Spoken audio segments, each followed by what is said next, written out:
Vios model baru ini since 2023 launching sampai sekarang masih adalah salah satu hot selling produk untuk UMW Toyota. Salah satu sebab adalah kita menggunakan ini electronic parking brake dengan brake hold yang beza daripada kita punya itu competitor. Okey, semua orang pun tahulah ini kereta Vios G. Kalau kita taruh D, kita tekan minyak, dia akan automatic release itu handbrake. Apabila kita taruh P, dia akan automatic tarik handbrake. Tapi ada setengah unit macam hari ni kita punya unit dia tak ada itu auto punya itu function. So, kalau awak pun dapat unit yang macam ini, yang kalau awak taruh P, handbrake tak boleh tarik, jangan risau. Angka aja korang macam mana mau buka ini setting lah. Untuk sesiapa yang belum follow Uncle Lim, jangan lupa kliklah sini ya untuk follow Uncle Lim. Uncle Lim ajar korang macam mana mau buka itu setting.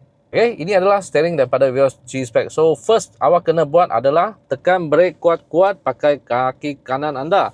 Lepas itu, kita pergi ini handbrake sini, kita tarik ini satu kali. Kasih dia nampak ada lampu merah dulu. Lepas itu, kita tarik dan hold selama 5 saat. Macam ini, tarik dan hold. Lepas tu, tengok sebelah sini, nampak?